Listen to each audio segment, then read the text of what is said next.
He's had an up-close and personal look at Wisconsin politics, and now former State Senator Tim Cullen has written a book about his experiences.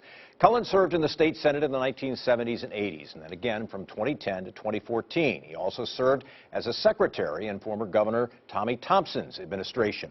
He calls his book Ringside Seat, Wisconsin Politics, the 1970s to Scott Walker, and the book comes out this week. The Janesville Democrat joins us now on Up Front. Senator Cullen, it's good to have you back on the program. Well, thank you. It's an honor to be on. Thank you. Why did you decide to write this? Well, I decided to write it because when I came back for the second time, I realized how different Wisconsin politics had become compared to the 70s. I wasn't naive that it had changed, but to be there and see it and feel it, I thought there was just something that I had a firsthand look at, ringside seat, if you will. And I thought maybe I would, as a retired guy, I'd just write about it. I'd never written a book before, so. What were the biggest changes that you saw? Well, the biggest changes was that the politics had become so divided. Simply, for example, you used to have one lobbyist who could work the Democrats and the Republicans. By 2000, you had to have a Democratic lobbyist and a Republican lobbyist.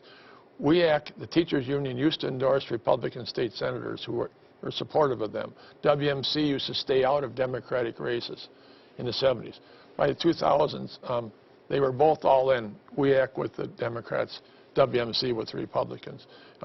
Leadership centralizing legislative campaigns in their control, getting involved in primaries, deciding who gets the money, and on and on. Almost everything had changed between the 70s and when I came back. You're pretty tough on Governor Walker in this book, and I think you say at some point that it became very clear, or at least it's clear to you now, that in your opinion he was running for president from day one, the day after he was elected governor.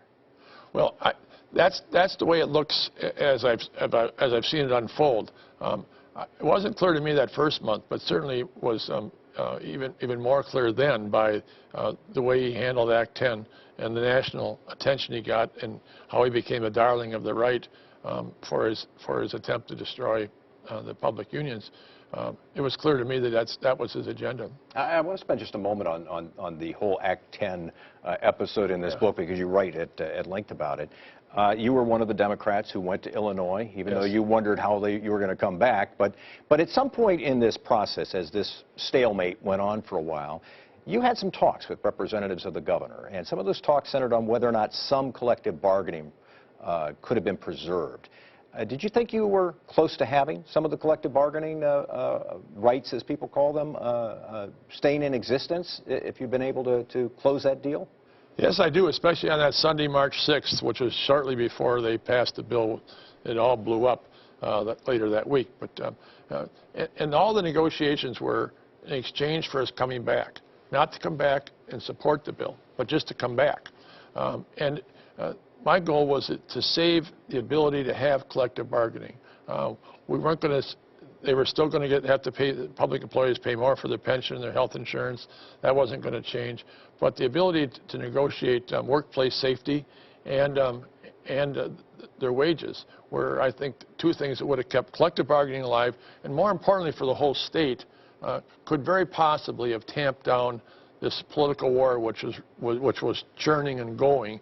We may not have had the recalls. We may not have had that whole war, the political war that took the whole next year.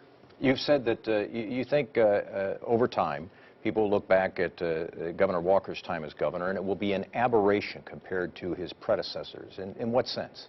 In the sense that his 12 predecessors, who were by coincidence were 6 Democrats and 6 Republicans, all governed somewhere near the center. Republicans center right, Democrats center left. And that's what I think Wisconsin came to expect, and I think Wisconsin liked. Generally speaking, 60% of the state liked that, I believe. This governor ignored the direction of his 12 predecessors and governed only from the right. And I don't think that's where Wisconsin is as a state. We have too much in common. I talk a lot about all the things Wisconsin citizens have in common.